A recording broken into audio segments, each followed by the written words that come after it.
Drake says he was less upset about the verse and more upset about the timing of the verse because he had an album to promote and felt like at this point, now he has to address this verse in every interview. This is hip hop and them niggas should know what time it is. And that goes for Jamaica, Big Crit, Wale, Pusha T, Meek Mills, A$AP Rocky, Drake, Big Sean, J Electron, Tyler, Mac Miller. I got love for you all, but I'm trying to murder you niggas. Trying to make sure your core fans never heard it. One of the most memorable things about My Beautiful Dark Twisted Fantasy was Nicki Minaj and the fact that she kicked my ass on my song, on one of the best albums, the best album. I'm just saying what the critics said. You could be the king, but watch the queen count.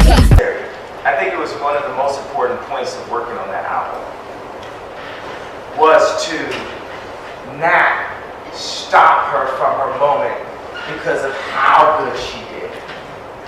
So I was watching a YouTube series by Jeremy Hecht. Shout out to him. He's doing a YouTube series about Drake, J. Cole, and Kendrick Lamar as far as like the big three and passing the crown and things of that nature. And he got to the year 2013 and he mentioned the Control verse and how much of an impact that had on not only Drake and Kendrick's relationship, but Kendrick and J. Cole's relationship. And after watching that video, I went back and listened to the Control verse.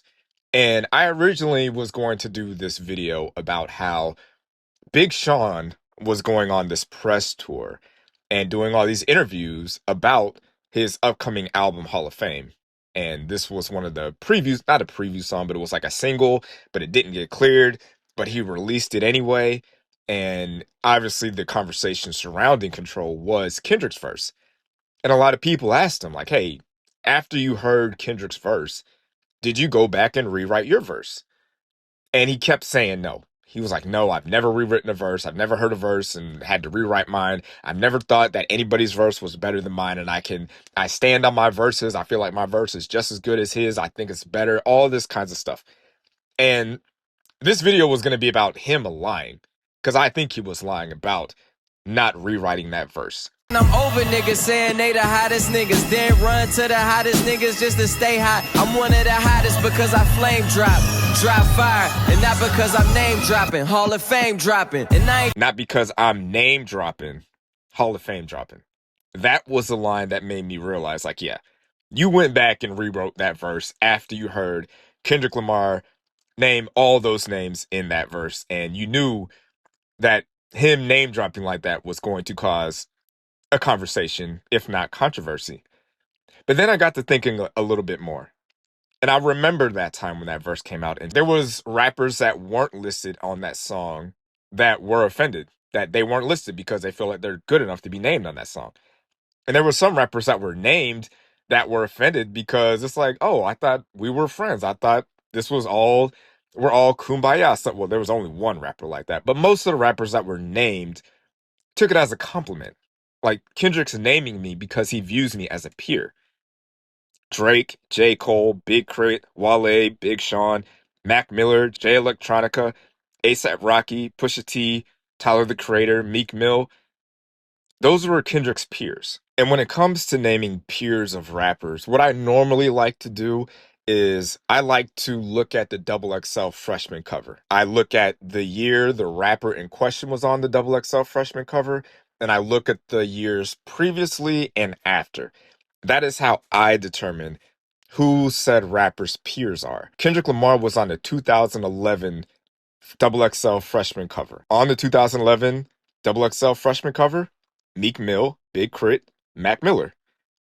The year before that, on the XXL freshman cover, J. Cole, Big Sean. In the 2012 XXL freshman cover, there were no rappers that Kendrick named on that cover.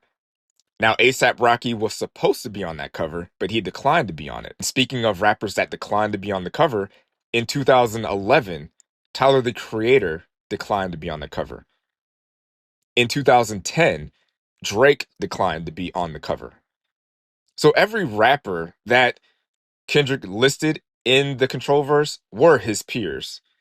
Outside of Pusha T, who was kind of a more established rapper because of his Clips run. Pusha T kind of started his solo career around that time, so it made sense why he would be listed. And Kendrick Lamar would show up on Pusha T's album, My Name Is My Name. And when it comes to Wale, he was actually on the Double XL freshman cover in 2009. So it was only 2 years prior to Kendrick Lamar being on that cover. And even if you look at all the rappers that Kendrick Lamar named on the Control verse, they deserve to be on that. They deserve to be mentioned. Meek Mill had his Dream Chaser series. He had the Dreams and Nightmares verse. Big Crit had Live from the Underground in his One Train feature. Mac Miller was doing a lot of producing for a lot of rappers, Blue Slide Park. J. Cole had his mixtapes going into a second album. Big Sean, same thing, had a lot of classic mixtapes going into his second album. A$AP Rocky had 2 albums. Pusha T, Drake, they all were making moves. Jay Electronica. I'm not really big into him, but I'm not going to get into that. But it kind of got me wondering, who is a rapper that should be most offended that they weren't named in the Control verse? Like YG and Nipsey Hussle? Like, I understand why those 2 guys weren't named because they're West Coast artists. It's kind of a contradictory point because Tyler, the Creator, is a West Coast artist also, but still. Sci-Hi the Prince, Yellow Wolf, Wiz Khalifa, Freddie Gibbs, Future, French Montana, Macklemore, MGK, Danny Brown. There's a lot of rappers that had a case for being mentioned in the Control verse and should have been somewhat upset that they weren't mentioned in the Control verse. But I have one rapper in particular that should have been the most upset that they weren't mentioned in this verse, and I dare say there's no real rebuttal to it. And that rapper is Nicki Minaj. Nicki Minaj declined to be on the 2010 XXL freshman cover along with Drake. In that same year, the Monster verse dropped. The verse where she outshined Kanye West, Jay-Z, and Rick Ross on Kanye's arguable best album ever. One of the greatest hip-hop albums of all time.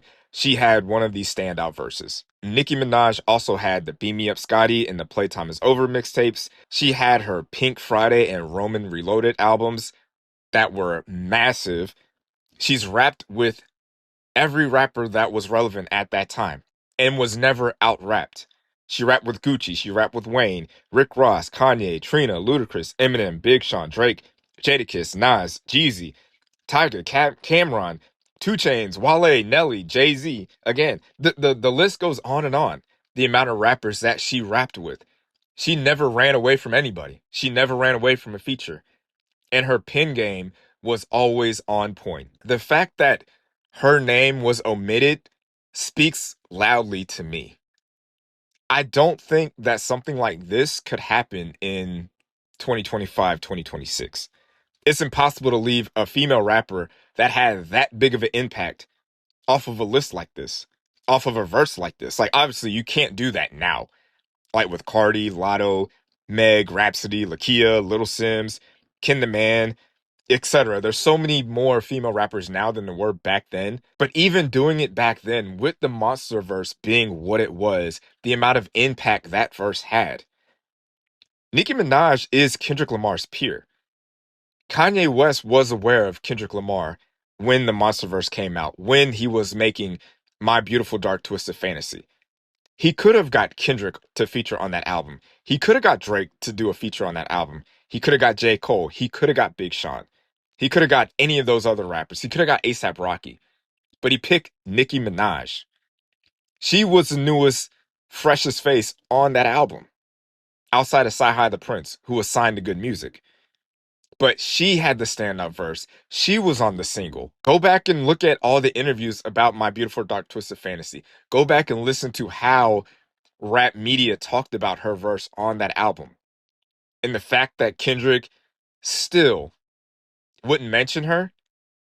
I'm not saying that Kendrick Lamar is afraid of Nicki Minaj. But could you imagine how different rap would be if he did mention her? Could you imagine how different rap would be if she responded to him? If she responded to the idea that she was omitted? She has the stats. She has the accolades. She had the bars. She had the pen game. She had everything to be mentioned in that Control verse. Go back and look at the names that Kendrick mentioned. Drake, Cole, Crit, Wale, Sean, Mac Miller, Jay Electronica, Rocky, Pusha T, Tyler, Meek Mill. Out of all those rappers at that time, in 2010, how many of them had a bigger verse that had the type of impact that Monster had? Even looking now, how many of those rappers had a verse just as impactful as Monster? Currently, like right now, do they have a verse that stands up to that one? Maybe Meek Mill with Dreams and Nightmares? Maybe Big Crit's verse on One Train? Maybe Pusha T's verse on Runaway or Wale's verse on No Hands? Maybe even J. Cole's verse on Looking for Trouble on Friday Night Lights when he rapped with Kanye West. But if we're looking historically, if we talk about the greatest features in rap history, Nicki Minaj, probably top 5 at minimum. So I'm not saying Kendrick Lamar is scared of Nicki Minaj. I'm not saying that. I'm just saying it's something to think about. Thanks for watching, babe. Make sure to like this video and subscribe to the channel. You made it this far. If you have not liked the video at this point, what are you waiting for? Just like the video. Hit the like button right now. I'm talking to you. Make sure you like the video and subscribe and drop a comment. All that stuff. This is a threat. Not a threat, a warning. But it could be a threat. Just do it.